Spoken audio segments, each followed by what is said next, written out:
Welcome, curious minds, to the Deep Dive.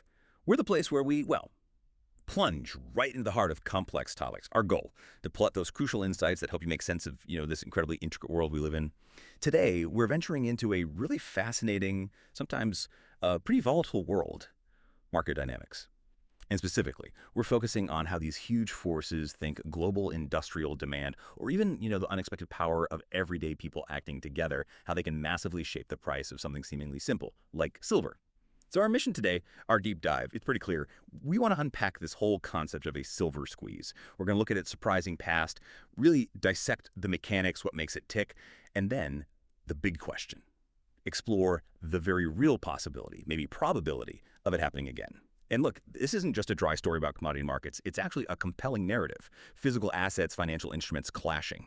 And maybe the most interesting part, human behavior. It really is. What's truly fascinating here, I think, is how all these seemingly separate things, tiny components in your phone, right, up to the collective feeling of millions of online traders, how they all converge. And they converge in a market like silver, which is ancient yet somehow incredibly modern. This isn't just abstract market talk or, financial theory for academics. It's really about understanding this very intricate interplay. You've got tangible physical stuff, the actual metal, then you have this complex, often kind of opaque world of finance, the paper contracts, the derivatives, and layered on top, human psychology. Often unpredictable. In a lot of ways, the silver market is like this vivid little snapshot of how the modern global economy actually works. It really highlights that tension, doesn't it, between the paper promises and the physical reality. Exactly. And to help us navigate all this today, our insights are pulled from a really comprehensive analysis. It's titled The Silver Squeeze, Possibility and Prevention. Think of it as our roadmap for getting a handle on this unique and, frankly, powerful phenomenon. And I think this deep dive is, it's crucial knowledge, really, for anyone who wants to truly grasp how these paper markets, these huge interconnected systems of digital promises, futures contracts, all that stuff, how they can sometimes diverge, often wildly, from the physical reality they're supposed to represent. And maybe more importantly, why that divergence actually matters to you. Whether you're an investor trying to navigate these tricky markets, or maybe a consumer feeling the pinch from raw material costs, or honestly just someone curious about the gears of the global economy and, the hidden vulnerabilities that might exist within systems that seem pretty robust on the surface, it really reveals a fundamental tension. It's right there at the heart of our financial world. Okay, so let's unpack that term, silver squeeze. What are we actually talking about here? At its core, it describes this market event where the demand for physical silver, it just dramatically, almost violently, swamps the available supply. And the result? A sudden, often really sharp spike in the price. You imagine, everyone suddenly decides they need to buy, a specific rare collectible. But there are only a few out there. The price would just go through the roof, right? Right. Well, that's kind of the essence, but picture it on a global scale. We're talking billions of dollars, super complex financial systems involved. It's really about the physical metal itself becoming incredibly scarce, incredibly fast. Yeah, and if you connect that to the bigger picture, like the source material does, it highlights this critical systemic vulnerability, which is basically how liquidity in one area, say, how easily you can trade tons of silver futures contracts on an exchange. That ease doesn't always mean immediate availability somewhere else, like actually getting your hands on the physical bars or coins from a vault or a dealer. Okay, so it's a disconnect. It's a huge disconnect. And this isn't some gradual organic market shift, driven by normal economic cycles or little supply-demand tweaks. No, this is rapid, often volatile. It's a disruption where the normal forces of supply and demand get radically intensified, pushed almost to a breaking point. It's a moment of massive stress on the whole system, the financial side and the physical delivery side. And it reveals that fragility hidden underneath what looks like abundant paper supply. It's a fundamental disconnect that the analysis really hammers home. And the most famous example, certainly the most recent one, of people trying to engineer this, that happened back in early 2021. And it wasn't just some random event, was it? It was directly tied in spirit, maybe even in execution, to that absolutely wild GameStop short squeeze. Oh, definitely. The one that had just completely rocked the financial world. The energy from that, the unprecedented coordination we saw, and frankly, the undeniable market power that retail investors showed, especially coordinating on places like Reddit's Wall Street Bets forum. That became this compelling blueprint. They looked over at the silver market, saw what they perceived as similar imbalances, and essentially thought, hey, Could we, the collective little guy, could we do that again? Can we expose what looks like manipulation here? And that really brings up this important question that kind of echoes through this whole deep dive, doesn't it? How much influence can collective retail action, ordinary people banding together online, truly have against these deeply entrenched market structures, against the immense power of the big financial institutions? Yeah. The motivation behind that 2021 silver attempt, it was rooted in this really deeply held belief among those retail investors within those online communities. They argued, and this feeling was, well, it was widespread, that large financial institutions were actively, deliberately manipulating silver prices downward. Well, the mechanism they pointed to was the aggressive buildup of massive short positions in silver futures contracts.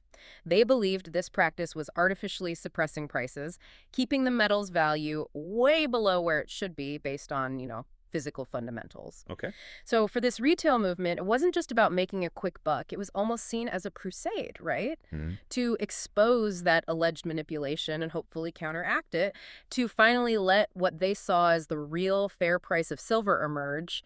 It was driven by this potent mix of financial ambition and a sense of moral outrage almost. Right. And our source material, it carefully lays out several key drivers that really ignited that passionate 2021 attempt. First, as we just touched on, was that incredible retail coordination. That GameStop squeeze success, it didn't just provide a template. It created this profound sense of collective power, a feeling of, wow, we can actually do this. Yeah, possibility. Exactly. These decentralized groups, communicating, organizing on open platforms like Reddit, they demonstrated a completely new kind of market force. They showed that just the sheer number of individuals, each maybe buying a relatively small amount, could come together, coalesce into this significant coordinated power capable of moving entire markets in ways that, frankly, the traditional big players had either underestimated or maybe just completely dismissed before. Right. It was like a digital flash mob, but for finance, proving that the collective, when focused, could actually challenge the giants. Absolutely. And, fueling that coordination were those long-standing manipulation concerns. These weren't new ideas in 2021. They'd been simmering for years, maybe even decades. The allegations against major institutions, JP Morgan often gets named specifically about their huge short positions in silver futures. That was common knowledge, or at least common belief, in that community. The thinking was, by constantly holding and even expanding these massive short bets, basically betting the price will fall, these institutions could create this kind of artificial paper supply of silver, a supply that just overwhelmed the real underlying physical demand. Okay. And that, in turn, was seen as suppressing prices, right? Preventing silver from reflecting its true scarcity or value. So this perception of a rigged game, a suppressed market, a system not allowed to work freely, that provided this really deep moral and strategic drive for the movement. It wasn't just about money. It felt like justice to them, about righting a perceived wrong, exposing what they saw as, systemic flaws. The core belief was, if we can generate enough physical demand, those huge paper short positions held by the banks will be exposed. They'll be shown as unsustainable. That would force them to buy back to cover their shorts, and boom, prices would have to go dramatically higher. And the immediate effect, as these online calls got louder and louder, it was this massive flight to physical metal. This wasn't just people clicking buy on a silver ETF share in their brokerage account. No, this was investors rushing to get actual physical bars and coins into their own hands. Tangible asset. Exactly. And the impact, it was immediate, undeniable, global. Bullion dealers everywhere, big online retailers, your local coin shop, they reported unprecedented shortages. We saw all those stories at the time. Websites just shutting down sale temporarily, pictures of empty shelves where silver used to be, and these incredibly long wait times for delivery, sometimes weeks, even months. Yeah, I remember that. People were effectively lining up, maybe metaphorically, but sometimes literally, to get their hands on the real, tangible metal. It was this stark, real-world proof of how quickly demand can just swamp available physical supply when that underlying trust in the paper system starts to, fray a bit. It was almost primal, that rush for real assets. And that really brings us to a crucial distinction. The source highlights, and it's honestly one of the core insights of this whole deep dive, that mismatched supply chain. So while paper silver, things like ETFs, futures contracts looked abundant, easily tradable, vast quantities seemingly available on your screen. Right. The actual physical delivery system, it struggled big time. It just couldn't keep up with that sudden, overwhelming surge in demand for the actual metal. So you could buy millions on paper. Instantly, click of a button. Right. But when a significant number of people tried to actually take physical delivery at the same time, the system just wasn't built for that. It wasn't equipped for that kind of sudden, widespread conversion from paper claim to physical bar. Okay. And this tension, right, between the super liquid financial instruments and the much more constrained, slower physical supply chain. That's a fundamental vulnerability. And it was just laid bare for everyone to see in 2021. It showed that just because you can trade something on a screen, see its price flashing, doesn't mean the physical stuff is immediately available in those same quantities. Or that the system can handle a mass exodus from paper to physical without immense stress. It's like that bank run analogy you mentioned. Exactly like that. Seeing your balance online is one thing. Everyone trying to withdraw all their cash at once is quite another. Okay, so we witnessed the power of that retail action. Right. We saw the vulnerabilities it exposed back in 2021. So the million-dollar question, maybe the billion-dollar question is, can this happen again? After the dust settled, markets adjusted, is another silver squeeze even plausible now? Look, the short answer is yes. The fundamental underlying conditions, those systemic vulnerabilities we talked about, they absolutely still exist. Yeah. However, and this is a big however, it's crucial to stress the immense complexity. The significant challenges involved in actually pulling off such a squeeze successfully. The market structure, it's entrenched. And the established players, they have massive resources. These things create substantial hurdles that make it incredibly difficult to execute, even with those underlying vulnerabilities present. So it's not a simple yes or no. It's more like, yes, the potential's there, but wow, it's an incredibly tough thing to actually achieve. All right, let's break down those factors that could lead to another squeeze, maybe even one with more impact than last time. First, and this seems foundational, is that structural mismatch you mentioned between paper and physical silver. Our source really details this. It states that the COMEX market, that's the main futures exchange, where tons of paper silver gets traded. Right. And the major silver ETFs, like SLV, the big one that's supposed to track silver's price, often by holding physical metal, that collectively, these allow for trading hundreds of times more paper silver than the actual physical metals sitting in vaults. Hundreds of times. It's not a small difference. That's a massive disparity. And that is the core vulnerability. It's almost baked into modern commodity markets, this structure. You can think of it sort of like fractional reserve banking, but applied to a physical thing. Okay. As long as most people are content just trading the paper, the contract, the ETF share, the IOU, basically everything looks fine. Liquid, abundant. Yeah. But if a significant chunk of investors suddenly, simultaneously demanded physical delivery... They all want the actual bars. Exactly. They all say, ship me my silver. That action could severely stress the system, maybe even break it. The sheer volume of those paper claims stacked against a finite, physically limited supply. It creates this inherent fragility. The liquidity in the paper market is huge, designed for fast trading, but the physical supply chain, much slower. Less flexible, far fewer actual ounces readily available, that bank run analogy. Where everyone hits the ATM but the vaults run dry, it's incredibly fitting here. The system handles a few withdrawals fine, but a universal demand for physical settlement, that's the stress test. So it's this fascinating, almost weird situation. Abundance on paper, but it masks a very real potential scarcity in the physical world. But, okay, beyond just investment demand pushing on that physical supply, there's another huge force, right? Yeah. Growing industrial demand.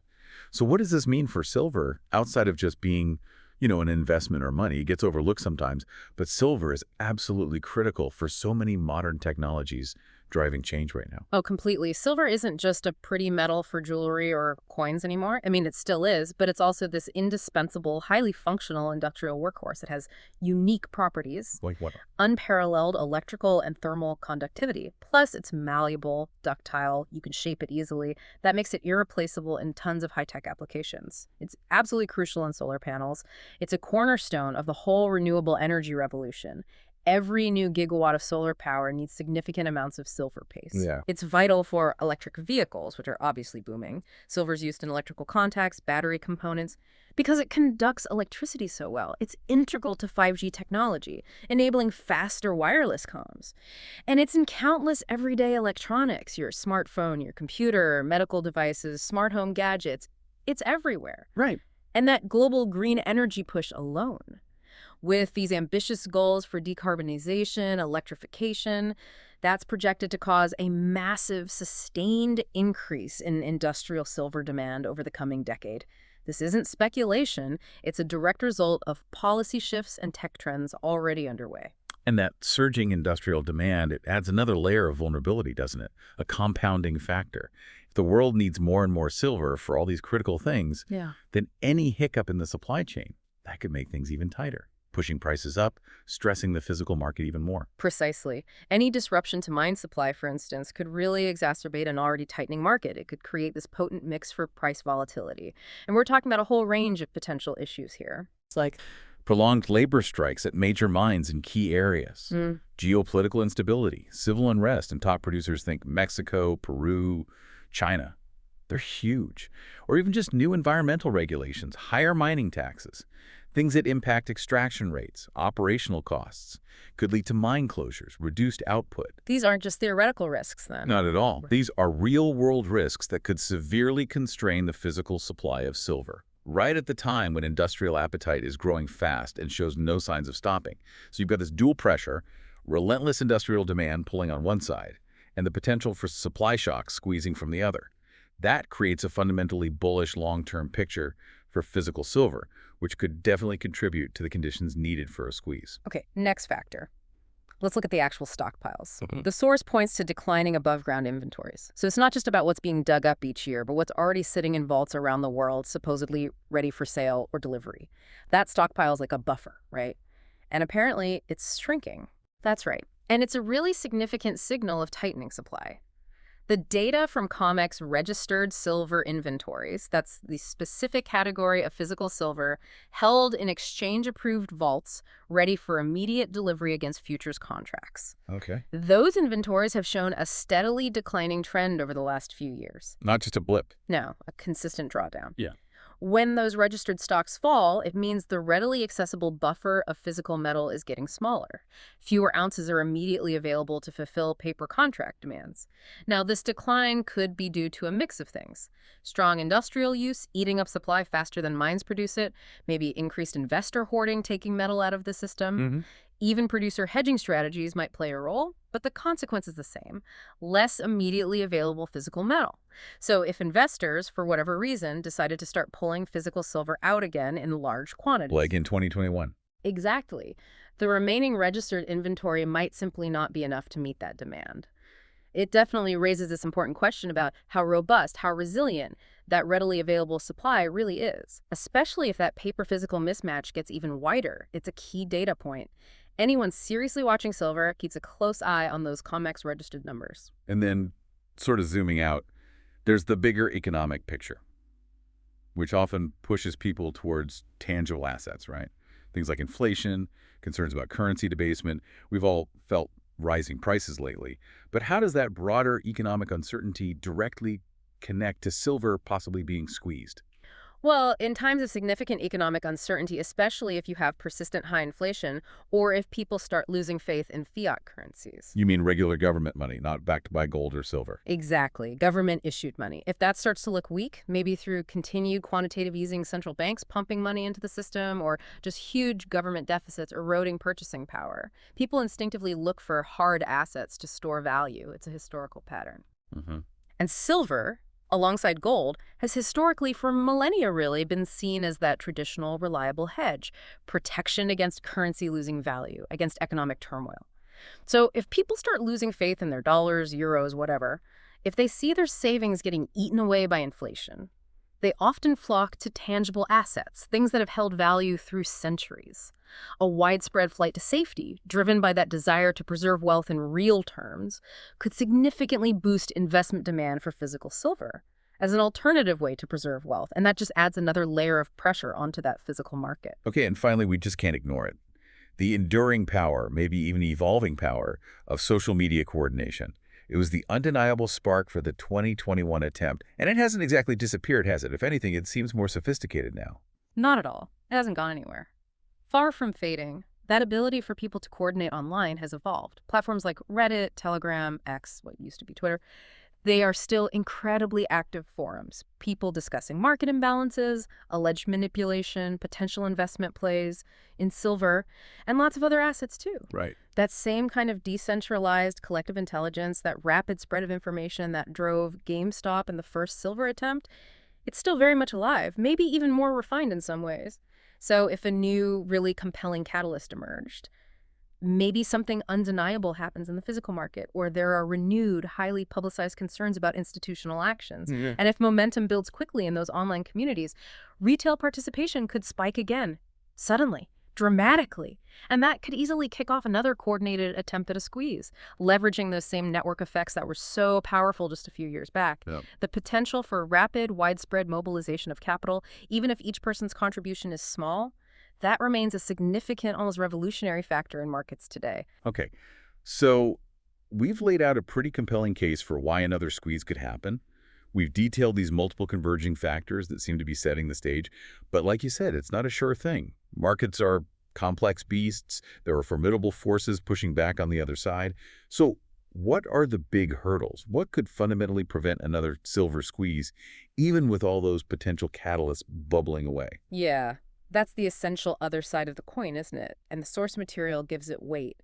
While those vulnerabilities and potential triggers are clear, the power dynamics and the market complexities, they are truly formidable. The established market structures, the dominant players, they have significant, deeply entrenched defenses and capabilities to resist this kind of coordinated attack. It's not just, retail willpower versus big money. It's about the very architecture of the market itself. Okay, first hurdle. Regulatory and institutional roadblocks. The financial world definitely paid attention in 2021. They learned some lessons, did they? Put some things in place. Oh, absolutely they did. And the response was pretty swift, pretty decisive.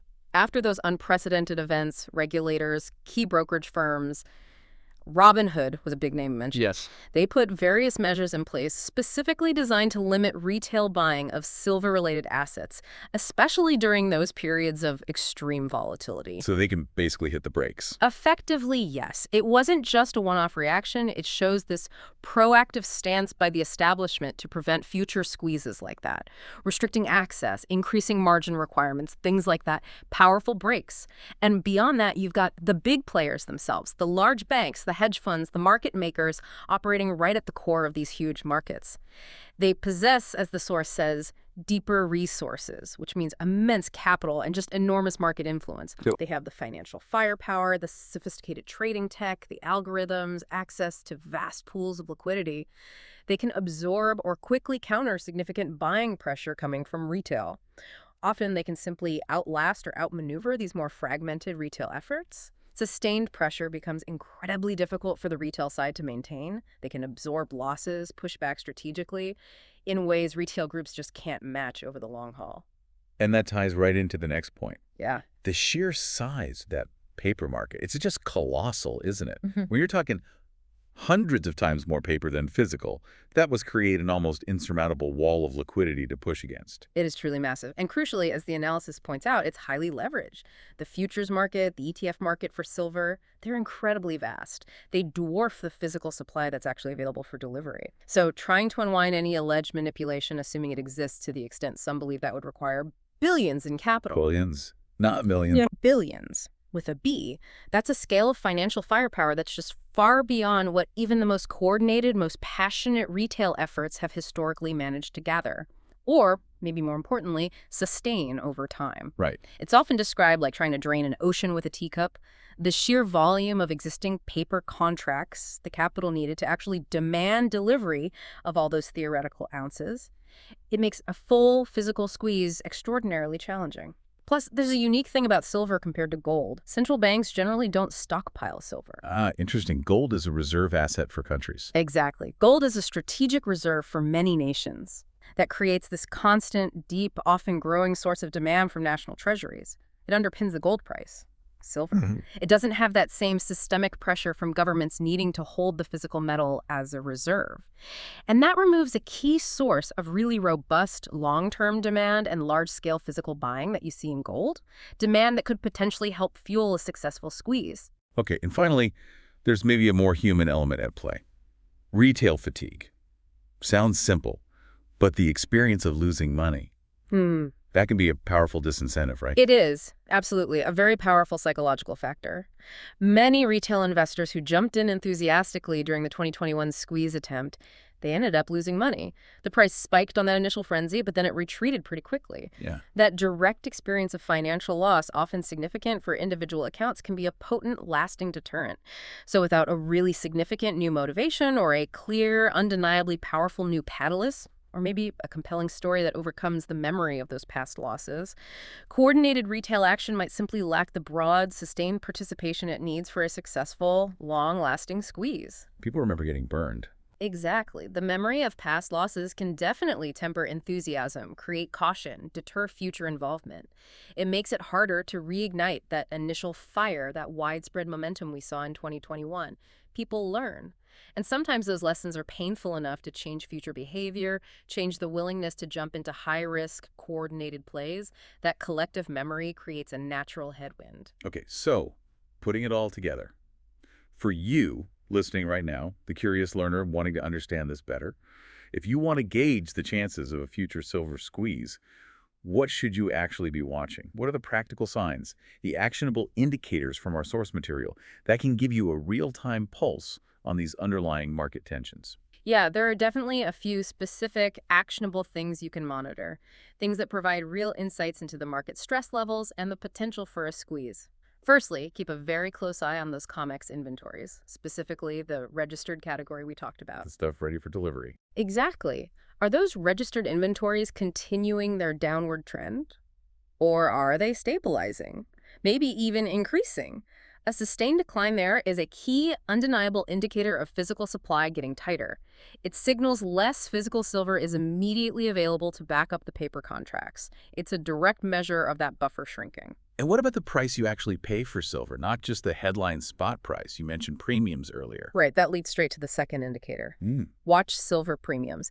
Are the premiums that bullion dealers charge, the extra costs above the spot price for actual physical coins or bars, are they rising significantly?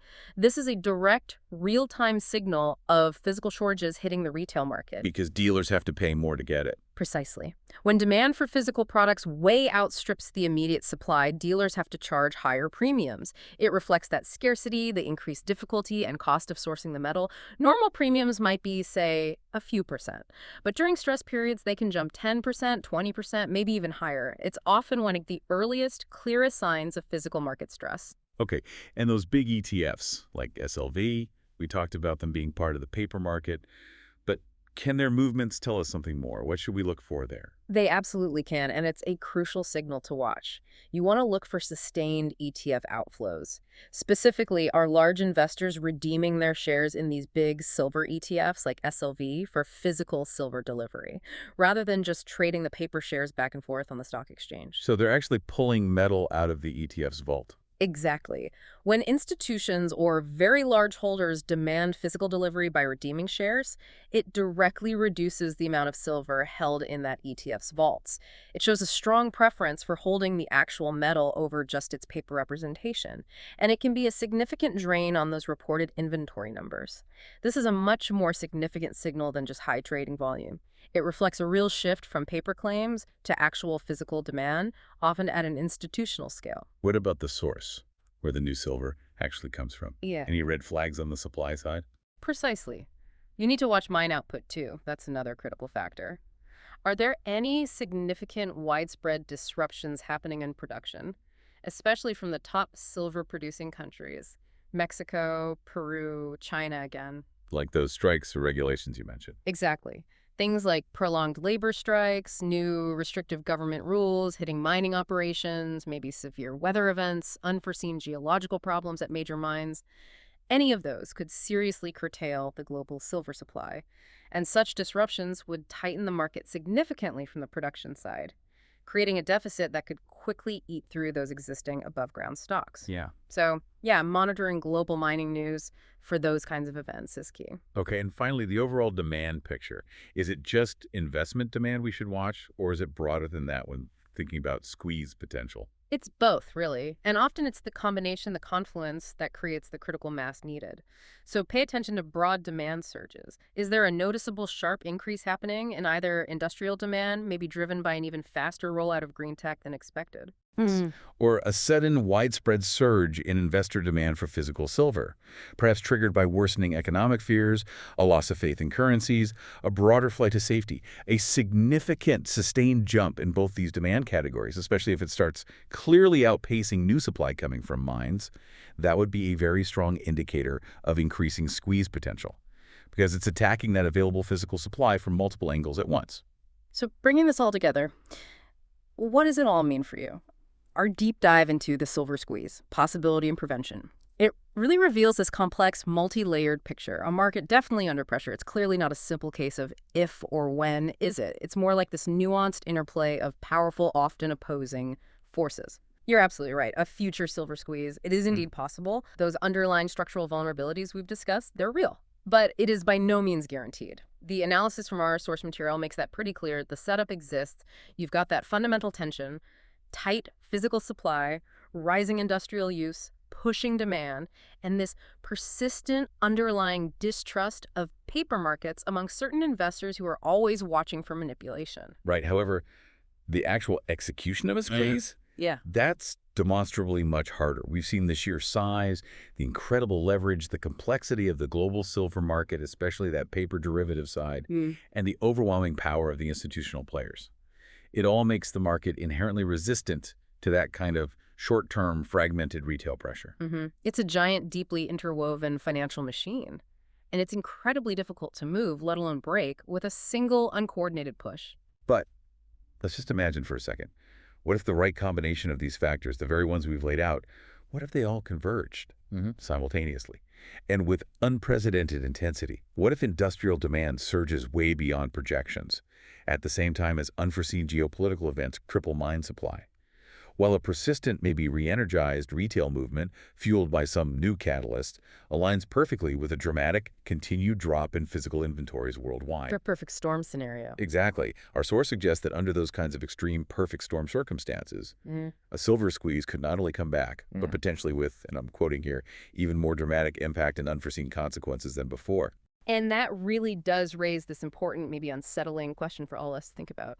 In this increasingly interconnected, increasingly volatile world, how might these seemingly separate market forces suddenly align in unexpected ways to fundamentally reshape entire asset classes? And what does that imply for how we even understand true value, true scarcity, especially when those lines between physical reality and financial abstraction get so profoundly blurred? It's a potent thought, one that definitely encourages, I think, continued curiosity, continued observation about a metal that's often overlooked but undeniably critical to the tech and the financial fabric of our modern world.